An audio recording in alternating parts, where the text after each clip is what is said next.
Om Swastiastu. Perkenalkan, saya Ida Yudhoydiani, dokter muda anestesi periode 4 sampai 17 Mei 2020. Baik, di sini saya akan menjelaskan mengenai spinal dan regional anestesia. Dan yang pertama saya akan menjelaskan mengenai spinal anestesia terlebih dahulu. Spinal anestesia yaitu suatu jenis anestesi regional neuroaksial yang dilakukan dengan menginjeksikan obat anestesi lokal ke ruang intratekal pada cairan cerebrospinalis yang mengelilingi medula spinalis. Spinal anestesia ini bertujuan untuk menghasilkan atau menimbulkan hilangnya sensasi dan juga blok fungsi motorik. Dibutuhkan adanya obat anestesi lokal dalam dosis dan volume yang kecil untuk mendapatkan blok sensorik dan motorik yang baik. Adapun lokasi anestesi pada spinal anestesia yaitu pada ruang intratekal atau ruang subarachnoid di regio lumbal antara vertebra lumbal 2 dan lumbal 3, antara lumbal 3 dan 4, dan juga antara lumbal 4 dan 5. Adapun indikasi dari anestesi spinal ini yaitu pada pembedahan-pembedahan yang dilakukan di abdominal bawah, inguinal, urogenital, rektal, dan juga ekstremitas bawah. Dengan contoh dari spinal anestesia ini yaitu dilakukan pada ibu yang akan melahirkan, yaitu pada seksio cesaria. Untuk kontraindikasi dari spinal anestesia itu sendiri dibagi menjadi dua, yaitu kontraindikasi absolut dan juga kontraindikasi relatif. Untuk kontraindikasi absolut itu yaitu yang pertama, apabila pasien menolak dilakukannya tindakan spinal anestesi. Yang kedua yaitu apabila ada infeksi di lokasi penyuntikan yang dapat berpotensi untuk menyebarkan infeksi ke dalam cerebrospinal fluid. Lalu kontraindikasi absolut lainnya itu peningkatan tekanan intrakranial, hipovolemi berat, koagulopati, dan juga stenosis aorta dan juga stenosis mitral yang berat. Lalu untuk kontraindikasi relatif yaitu apabila pasien tidak kooperatif, pasien mengalami sepsis atau bakteremia, terdapat defisit neurologis seperti penyakit demyelinisasi sistem saraf pusat, terdapat deformitas tulang belakang seperti kelainan bentuk anatomi spinal yang sangat berat, lalu juga apabila terdapat lesi pada katup jantung. Nah, pada spinal anestesia ini juga dikenal kontraindikasi kontroversi, di mana kontraindikasi kontroversi ini meliputi riwayat operasi tulang belakang pada lokasi penusukan, ketidakmampuan pasien berkomunikasi, dan juga risiko-risiko operasi seperti operasi yang lama dan juga risiko kehilangan darah yang banyak ketika berlangsungnya operasi. Lalu untuk teknik dari spinal anestesia ini sendiri, yang tahapan pertama yaitu tahap persiapan, di mana dilakukan persiapan alat-alat yang nantinya akan digunakan, yaitu persiapan monitor standar seperti monitor EKG, tekanan darah, dan pulse oximetri. Lalu dipersiapkan pula obat-obatan dan alat resusitasi, contohnya seperti oksigen, bagging, suction, dan juga set intubasi. Lalu dipersiapkan pula akses intravena yang nantinya digunakan untuk pemberian cairan dan juga obat-obatan terhadap pasien. Dilakukan juga persiapan sarung tangan, masker steril, cairan disinfektan, dan juga duk steril. Lalu dipersiapkan pula obat anestesi lokal yang digunakan untuk injeksi spinal dan juga infiltrasi lokal pada kulit dan juga jaringan subkutan. Dipersiapkan pula jarum spinal dan juga kasa penutup steril. Lalu untuk posisi pasien dapat diposisikan dalam dua posisi, yaitu posisi lateral dekubitus dan juga posisi duduk fleksi. Untuk posisi lateral dekubitus, pasien diposisikan dalam posisi berbaring dengan lutut ditekuk ke arah perut dan juga leher ditekuk hingga ke dada.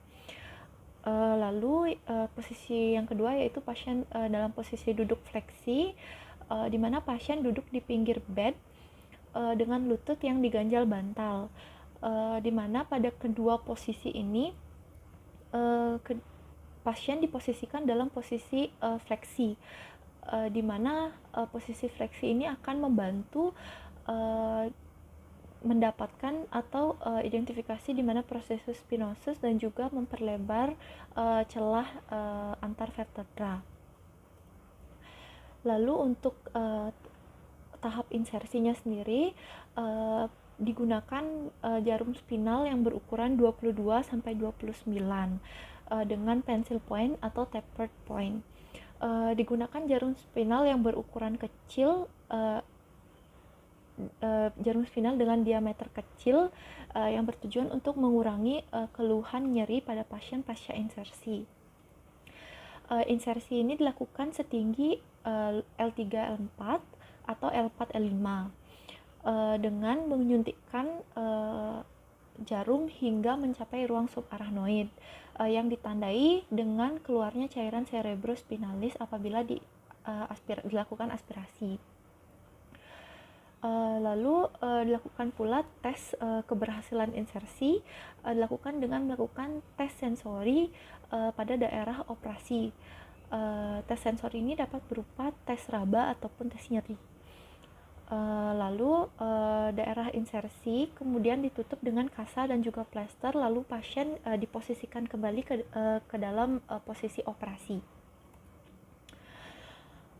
Lalu untuk obat-obat anestesi lokal, obat anestesi lokal itu sendiri merupakan suatu senyawa amino organik, dibagi menjadi dua golongan, yaitu golongan amino ester dan juga golongan amino amida, di mana golongan amino ester ini memiliki sifat yang mudah dihidrolisis dalam hepar dan oleh plasma esterase, memiliki mula kerja yang lambat, durasi kerja yang pendek, dan hanya sedikit yang menembus jaringan. Contoh dari golongan amino ester ini yaitu kloroprokain, prokain, kokain, dan juga tetrakain. Lalu golongan amino amida lebih mudah dinonaktifkan oleh hepatik amidase dengan mula kerja yang cepat, durasi kerja yang lebih lama, dan juga lebih banyak yang menembus jaringan. Contoh dari golongan amino amida ini yaitu lidokain, mepivakain, prilokain, bupivakain, dan juga ropivakain.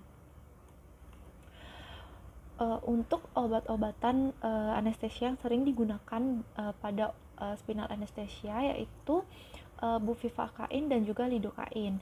Namun lidokain 5% saat ini mulai ditinggalkan karena memiliki efek neurotoksisitas. Lalu pada anestesi spinal atau anestesi lokal sendiri, barisitas dari obat yang akan disuntikan itu dapat diatur terhadap cairan cerebrospinal, di mana barisitas ini sendiri mempengaruhi penyebaran dari agen anestesi itu sendiri tergantung dari posisi pasien.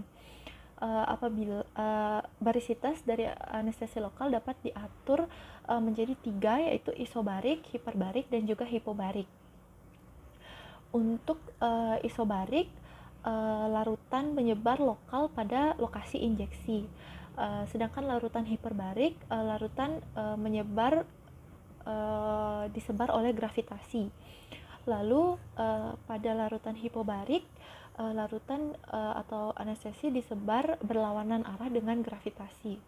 Untuk spinal anestesia biasanya menggunakan larutan isobarik dan juga hiperbarik sesuai dengan indikasinya, yaitu untuk pembedahan di bawah dari lokasi insersinya. Untuk komplikasi dari spinal anestesia dapat berupa mual muntah. Mual muntah ini disebabkan oleh aktivitas dari saraf parasimpatis, di mana aktivitas parasimpatis ini meningkatkan peristaltik usus dan juga menyebabkan tarikan nervus dan plexus pada nervus vagus. Lalu dapat pula menyebabkan blok spinal yang tinggi, di mana blokade yang disebabkan oleh agen anestesi menyebar lebih tinggi dari lokasi insersi, dapat hingga mencapai ke servikal, sehingga dapat menyebabkan gejala-gejala seperti sesak napas, mual, muntah, gelisah, precordial discomfort, hingga terjadinya kesadaran menurun dan juga hipotensia berat. Lalu dapat pula terjadi komplikasi seperti hipotensi, di mana hipotensi ini merupakan salah satu komplikasi akut dari spinal anestesia. Hipotensi ini dapat ditegakkan diagnosisnya setelah 15-20 menit 15-20 menit pertama setelah insersi. Hipotensi ini terdiagnosis apabila terjadi penurunan tekanan darah sistolik lebih dari 20-30% dari tekanan darah semula atau sebelum insersi, atau dapat pula tekanan darah sistolik berada di bawah 90 mm Hg. Tekanan darah ini dapat mencapai tingkat terendah apabila dibiarkan, yaitu setelah 20-25 menit setelah insersi. Hipotensi ini sendiri terjadi akibat adanya blokade saraf simpatik preganglionik yang menyebabkan vasodilatasi pada pembuluh darah arteri, arteriol, vena, dan juga venula yang mengakibatkan penurunan resistensi pembuluh darah perifer. Untuk tata laksana komplikasi pada spinal anestesia, lebih banyak tata laksana untuk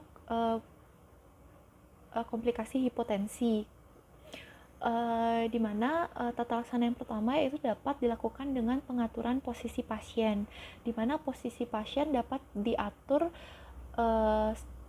menjadi posisi Trendelenburg atau head down, di mana kepala pasien diposisikan lebih rendah 5-8 derajat dari badan pasien, atau dapat juga dilakukan dengan mengangkat kaki pasien lebih tinggi dari badan pasien. Hal ini dilakukan untuk meningkatkan aliran balik sehingga meningkatkan curah jantung pasien, sehingga mengakibatkan autotransfusion untuk mengembalikan preload pasien. Lalu untuk tata laksana yang kedua yaitu tata laksana pemberian oksigen, di mana pemberian oksigen ini berfungsi untuk mengurangi hipoksia dan juga mual muntah yang dirasakan oleh pasien. Lalu tata laksana yang ketiga yaitu pemberian cairan intravena yang mengandung garam, di mana cairan intravena ini berfungsi untuk meningkatkan volume sirkulasi dan juga curah jantung. Namun pemberian cairan intravena ini harus berhati-hati dilakukan pada pasien dengan usia tua dan juga pasien dengan fungsi jantung yang menurun. Lalu tata laksana selanjutnya yaitu pemberian vasopresor, di mana vasopresor ini berguna untuk menyebabkan vasokonstriksi arteriol, stimulasi pusat vasomotor, stimulasi jantung, dan juga vasokonstriksi vena, sehingga akan meningkatkan curah jantung dan juga aliran balik vena. Lalu untuk pemulihan dari spinal anestesia dapat menggunakan Bromage score, di mana terdapat 4 kriteria, yaitu kriteria yang pertama apabila pasien dapat mengangkat tungkai bawah, pasien diberikan skor 0. Untuk kriteria yang kedua yaitu apabila pasien tidak dapat menekuk lutut tetapi hanya dapat mengangkat kakinya, pasien diberikan skor 1. Lalu apabila pasien tidak dapat mengangkat tungkai bawah tetapi masih dapat menekuk lutut, maka pasien diberikan skor 2. Namun apabila pasien tidak dapat mengangkat kaki sama sekali, pasien diberikan skor 3. Untuk pasien dengan spinal anestesia, apabila pada Bromage score mendapatkan skor kurang dari 2, pasien baru boleh dipindahkan ke bangsal. Selanjutnya saya akan membahas mengenai general anestesia, di mana general anestesia ini adalah tindakan untuk menghilangkan rasa sakit secara sentral disertai hilangnya kesadaran atau consciousness secara reversible. uh, dalam anestesia kita mengenal adanya trias anestesia yang berisikan hipnosis, analgesia, dan juga relaksasi otot. Dan pada general anestesia, ketiga komponen atau ketiga tujuan dari anestesia ini harus tercapai. Untuk efek hipnosis sendiri diperoleh dengan mempergunakan obat hipnotikum atau obat anestesi umum lainnya. Untuk efek analgesia diperoleh dengan menggunakan obat analgetik opiat atau obat general anestesi, atau juga dapat dengan menggunakan obat anestesia regional. Lalu untuk efek relaksasi otot diperoleh dengan menggunakan obat pelumpuh otot atau general anestesi, atau juga bisa dengan cara analgesia regional. Lalu untuk teknik general anestesia itu sendiri dibagi menjadi 3, yaitu intravena, inhalasi, dan juga teknik imbang. Di mana teknik intravena ini adalah metode yang paling sering atau paling banyak digunakan. Dilakukan dengan cara menyuntikkan atau menginjeksi obat anestesi secara parenteral langsung ke dalam pembuluh darah vena. Lalu teknik selanjutnya yaitu inhalasi, dilakukan dengan memberikan kombinasi obat anestesi inhalasi berupa gas dan atau cairan yang mudah menguap melalui alat atau mesin anestesi, di mana alat atau mesin anestesi ini langsung memasukkan agen anestesi langsung ke udara inspirasi. Lalu teknik yang ketiga yaitu teknik imbang, di mana dilakukan kombinasi dari anestesi intravena dan juga anestesi inhalasi, atau dapat pula berupa kombinasi general anestesia dan juga regional anestesia. Adapun ketiga teknik ini dilakukan atau dipilih untuk mencapai trias anestesi secara optimal dan juga berimbang. Lalu untuk obat-obat general anestesia dibagi berdasarkan teknik general anestesia itu sendiri. Untuk obat-obatan intravena biasanya dapat berupa ketamin HCl yang memiliki efek hipnotik dan analgetik, lalu tiopenton yang memiliki efek hipnotik, lalu propofol yang memiliki efek hipnotik, ada pula diazepam yang memiliki efek sedatif dan juga menurunkan tonus otot, lalu dehydrobenspiridol dan juga midazolam yang memiliki efek sedatif, dan juga petidin, morfin, fentanyl, sufentanil yang memiliki efek analgetik dan juga sedatif. Lalu untuk obat-obatan inhalasional dapat berupa nitrous oxide, di mana nitrous oxide ini hanya memberikan efek berupa analgetik, namun tidak memberikan efek hipnotik maupun relaksasi otot. Namun obat-obat golongan lainnya dari obat inhalasi ini seperti halotan, enfluran, isofluran, sevofluran, dan desfluran memberikan efek hipnotik yang kuat, efek analgesik, dan juga relaksasi otot.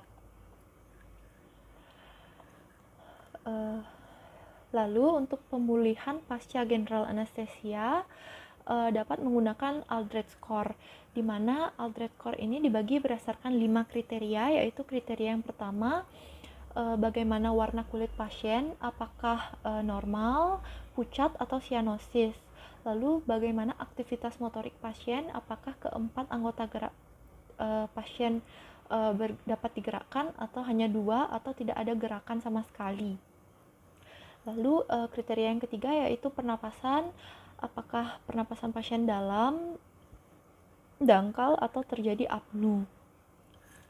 Lalu kriteria yang keempat yaitu bagaimana tekanan darah pasien dibandingkan dengan preoperasi, apakah terjadi peningkatan atau penurunan dan berapa peningkatan tekanan darah yang dialami oleh pasien. Lalu kriteria yang terakhir yaitu bagaimana kesadaran pasien, apakah pasien sadar penuh, mudah dipanggil, atau hanya pasien bangun jika dipanggil, atau tidak ada respon sama sekali. Nah, berdasarkan Aldred score ini, apabila skor pasien 8 atau lebih, pasien dapat dipindahkan ke bangsal. Namun apabila skor Aldred yang didapatkan oleh pasien kurang dari 8, maka pasien harus dipindahkan atau dirawat di ICU. Lalu, apa saja gangguan pasca general anesthesia yang dapat dialami oleh pasien? Yang pertama yaitu gangguan pernapasan, di mana gangguan pernapasan ini disebabkan oleh sisa-sisa anestesia atau sisa pelemas otot yang belum dimetabolisme secara sempurna oleh tubuh pasien, atau dapat juga disebabkan oleh adanya obstruksi akibat lidah pasien yang jatuh ke belakang. Kedua hal tersebut dapat menyebabkan hipoventilasi dan dalam tahap yang lebih berat dapat menyebabkan apnu. Sehingga gangguan pernapasan ini sangat berbahaya dan sangat cepat menyebabkan kematian oleh karena hipoksia. Oleh karena itu, gangguan pernapasan ini harus diketahui dan diatasi dengan segera. Lalu gangguan pasca general anesthesia lainnya yaitu gangguan sirkulasi, yang merupakan penyulit yang paling sering pada general anesthesia. Dapat berupa hipotensi dan juga shock. Hal ini dapat disebabkan oleh kurangnya cairan akibat adanya perdarahan. Selain itu, gangguan sirkulasi ini juga dapat disebabkan oleh sisa-sisa obat yang masih ada dalam sirkulasi pasien pasca general anesthesia. Lalu gangguan pasca general anesthesia selanjutnya yaitu regurgitasi dan juga muntah. Regurgitasi dan juga muntah ini dapat disebabkan oleh adanya hipoksia selama anestesi. Nah, regurgitasi dan juga muntah ini harus dicegah terjadinya karena dapat mengakibatkan aspirasi pada pasien. Lalu gangguan pasca general anesthesia selanjutnya yaitu hipotermia, di mana hipotermia ini dapat dipengaruhi oleh adanya gangguan metabolisme.